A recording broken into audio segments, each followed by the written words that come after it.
Hello प्यारे बच्चों, आप सभी का हमारा अपना YouTube channel Y R class में स्वागत है। तो ये आज हम चलते हैं प्रश्नावली 4.4 का प्रश्न नंबर 1 पढ़ते हैं। इसके पहले का वीडियो में प्रश्नावली 4.3 के सारे सवालों को पढ़ लिए थे। तो आइए आज हम चलते हैं प्रश्नावली 4.4 पढ़ते हैं। तो बच्चों, प्रश्न नंबर 1 कह रहा है, निम्नलिखित द्विघात समीकरणों के मूलों की प्रकृति ज्ञात कीजिए। यदि मूलों का अस्तित्व हो तो उन्हें ज्ञात कीजिए। तो यहाँ मूलों की प्रकृति के बारे में हम कुछ पॉइंट नोट किए हैं जो आपके लिए समझना बहुत ज़रूरी है। तो हम चलते हैं प्रश्न। यहाँ पहला कह रहा है सामने, अतः द्विघात समीकरण अगर आपका इस तरह से लिखा हो ax² + bx + c = 0 के फॉर्म में अगर लिखा हो, तब व्युत्क्रम का फार्मूला होता है b² - 4ac का मान 0 से बड़ा है। अगर b² - 4ac का मान 0 से बड़ा है और अगर 0 से बड़ा है पूर्ण वर्ग संख्या भी है, तब मूल जो होते हैं मूल वास्तविक होता है, समान होता है और परिमेय भिन्न भिन्न होते हैं। जैसे डी का फार्मूला क्या होता है, b² - 4ac, b² - 4ac। इस पूरे मान को आप हल करते चले गए और आपको डी का मान मिल गया 4 मिल गया। क्या मिल गया? 9 मिल गया। ऐसे आपको 16 मिल गया और 25 मिल गया, क्योंकि 4, 9, 16, 25 का वर्गमूल हम निकाल सकते हैं ना। जब डी का मान 0 से बड़ा आए परंतु जो संख्या आए पूर्ण वर्ग संख्या आए, तो वहां पर आपका मूल क्या होता है? मूल वास्तविक, समान, परिमेय और भिन्न भिन्न होते हैं। कब? जब डी का मान 0 से बड़ा रहे परंतु जो संख्या आए वह एक पूर्ण वर्ग संख्या हो। ठीक। दूसरा कह रहा है, यदि b² - 4ac का मान 0 से बड़ा हो परंतु पूर्ण वर्ग संख्या ना हो, तो मूल वास्तविक, समान, अपरिमेय और भिन्न भिन्न होते हैं। जिसे हम समझते हैं यहाँ पर। तो दूसरा पॉइंट है, अगर d का फार्मूला होता है व्युत्क्रम का b² - 4ac। ठीक। तो आप इसको हल करने के बाद जो d का मान आया, जैसे मान लो 3 आ गया, 5, 6, 8, 7, कुछ भी माना जाए, लेकिन जो डी का मान आए वो पूर्ण वर्ग संख्या ना हो, यानी उसका वर्गमूल ना निकले। ठीक। तो जो संख्या वहां पर जो मूल वहां पर होता है वो आपका मूल वास्तविक, समान और अपरिमेय और भिन्न भिन्न भी होते हैं। तीसरा क्या बताया गया है, यदि b² - 4ac का मान 0 हो। अगर b² - 4ac को आप हल कर दो और उसका मान 0 आ जाए, हल कर दो और उसका मान 0 आ जाए, तो मूल वास्तविक और समान होते हैं। जैसे हम यहाँ पर जो तीसरा पॉइंट है, d बराबर फार्मूला होता है b² - 4ac। इस फार्मूले की ही कहा जाता है विभुत्कर कहा जाता है। ठीक। इसको पूरा हल कर लिए। हल करने अगर मान इसको 0 मिल गया, क्या मिल गया? 0। अगर d का मान 0 है तब मूल क्या होता है? वास्तविक और समान होते हैं। चौथा पॉइंट यहाँ से कह रहा है, यदि b² - 4ac का मान 0 से छोटा है। अगर कोई संख्या निगेटिव में है, जैसे -1, -2, अगर हम यहाँ पर एग्जांपल समझ लें, यहाँ जैसे करके, अगर d बराबर b² - 4ac, तो जब पूरे मान को हम हल करेंगे, d का मान -1, -2, -4 कुछ भी मिलेगा, कोई निगेटिव संख्या मिलेगा, निगेटिव संख्या मिलेगा, तब मान क्या होता है? मूल क्या होता है? वहां पर मूल वास्तविक नहीं होता है, अर्थात क्या होगा? वहां से काल्पनिक होगा। ठीक। क्या होगा? काल्पनिक होगा। 4 पॉइंट हैं, जब d का मान 0 से बड़ा रहे परंतु संख्या क्या रहे? पूर्ण वर्ग संख्या रहे, तब मूल वास्तविक और समान और भिन्न भिन्न होते हैं। दूसरा क्या बताया गया? जब b² - 4ac के मान 0 से बड़ा रहे परंतु जो संख्या आए पूर्ण वर्ग संख्या ना हो, तब मूल वास्तविक, समान और अपरिमेय भिन्न भिन्न होते हैं। तीसरा बताया गया, जब b² - 4ac का मान 0 के बराबर आ जाए तब मूल वास्तविक और समान होते हैं। और नेक्स्ट है, चौथा पॉइंट है, यदि b² - 4ac का मान 0 से छोटा रहे। अगर कोई संख्या 0 से छोटा है तो वह संख्या निगेटिव मानी जाती है। तब अगर b² - 4ac का मान निगेटिव में आ जाता है मान, तब मूल वास्तविक नहीं अर्थात काल्पनिक माने जाते हैं। तो आइए आप हम चलते हैं प्रश्न नंबर 4 पर। प्रश्नावली 4.4 प्रश्न नंबर 1 पढ़ते हैं। तो बच्चों, प्रश्न नंबर 1 है, प्रश्नावली 4.4 का प्रश्न नंबर 1 कह रहा है, निम्नलिखित द्विघात समीकरणों के मूलों की प्रकृति ज्ञात कीजिए। यदि मूलों का अस्तित्व हो तो उन्हें ज्ञात भी कीजिए। तो जो इक्वेशन आपको दिया है 2x² माइनस 3x प्लस 5 बराबर 0, ठीक। तो यहाँ लिखेंगे इसलिए 2x² माइनस 3x प्लस 5 बराबर 0 की तुलना ax² plus bx plus c बराबर 0 से करने पर। तो बच्चों हम यहाँ से ABC का मान निकालेंगे। क्या निकालेंगे? ABC का मान निकालेंगे। जो x² का जो गुणांक होगा, यहाँ पर गुणांक क्या है? 2 है ना, तो यहाँ पर a का मान क्या मिला? आपका 2 मिला। जो x का गुणांक होता है वो आपका b का मान कहलाता है, तो यहाँ पर b का मान हुआ -3 है। और c क्या होता है? अचर पद होता है जिसमें x² x ना लगा हो, तो c का मान क्या है? 5 है। अब कह रहा है मूलों की प्रकृति ज्ञात कीजिए, तो लिखेंगे इसलिए मूलों की प्रकृति, फार्मूला होता है d बराबर फार्मूला होता है b² माइनस 4ac। तो d बराबर यहाँ से लिखेंगे बच्चों, b है ना, b का मान है -3 का होल स्क्वायर माइनस 4 गुणे a है, एक मान है यहाँ से 2 गुणे c का मान क्या है? 5 है। तो d बराबर -3 का वर्ग क्या होता है? 9 होगा, -4 दूनी 8, 8 पंचे 40 हो गया। यहाँ पर दो संख्या है, एक +9 दूसरा है -40। जब 40 में हम 9 घटाएंगे तब आपको मिलेगा -31।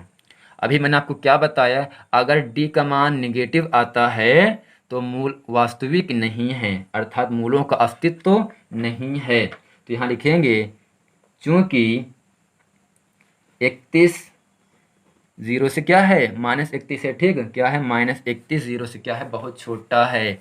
नीचे लिखेंगे अतः इस समीकरण का कोई मूल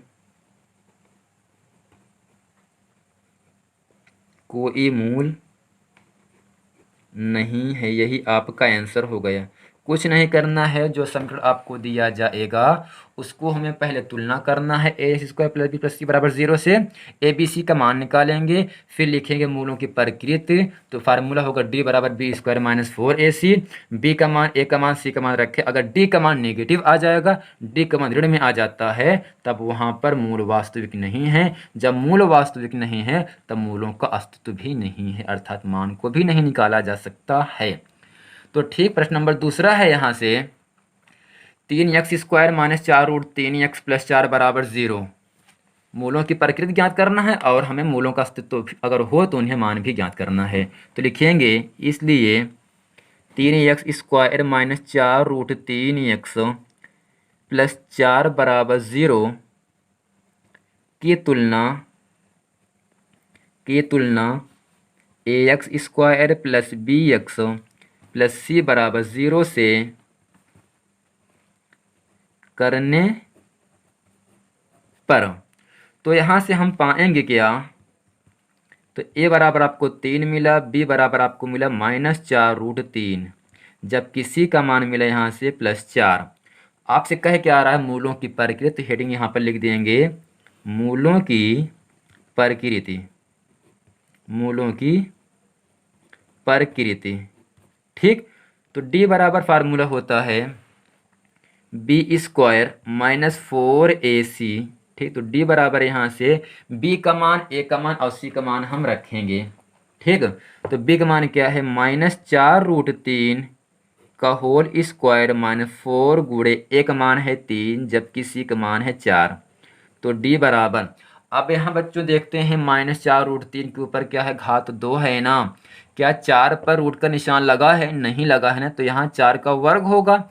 अगर माइनस की पावर सम संख्या है तो उसका मान हमेशा धन में प्राप्त होता है। यानी जब -4 को हम 2 बार गुणा करेंगे तो 4 चौक 16, 4 चौक 16 मिला यहाँ से, जबकि इस वर्ग से वर्गमूल करके आपको 3 मिला, -4 3 12, 12 चौक 48 मिल गया।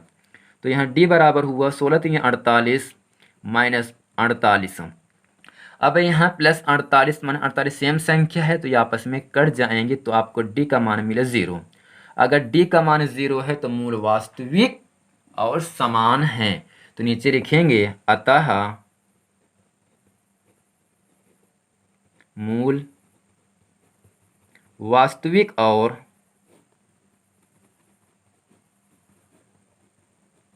समान हैं, इसलिए इस समीकरण का अस्तित्व है। तो अगर अस्तित्व है तो इसका हमें मान भी ज्ञात करना है। तो यहाँ लिखेंगे इसलिए द्विघाती सूत्र से। तो बच्चों यहाँ देखते हैं जो पूरा फॉर्म लिखा है तो यक्स में लिखा है ना, तो फार्मूला क्या होगा यहाँ से, यक्स बराबर minus B plus minus B square minus 4ac upon 2a। तो यक्स बराबर यहाँ से हो गया माइनस, तो बी का मान बच्चों क्या है, -4√3 -4√3 प्लस माइनस, जबकि बी स्क्वायर माइनस 4ac का मान क्या आया है, ये पूरा मान जो आया है बी स्क्वायर माइनस 4ac का मान क्या 0 है। तो यहाँ रखेंगे 0 अपान 2, ए का मान क्या है 3 रख दिया। अब हम करेंगे यहाँ से, तो यक्स बराबर माइनस माइनस प्लस 4√3 प्लस 0 का वर्गमूल 0 होता है अपान 2×3 6 हो गया, 2×3 6 हो गया।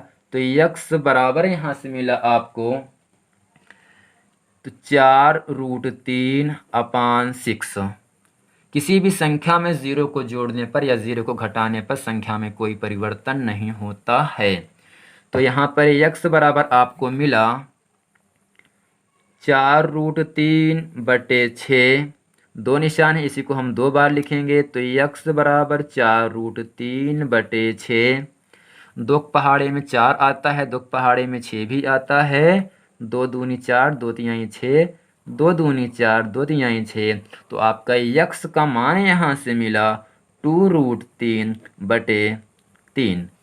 फिर यक्स का मान मिला 2√3 यहाँ से आपको 3 मिला। तो यही जो 2 मान आया है यही आपका आंसर हुआ।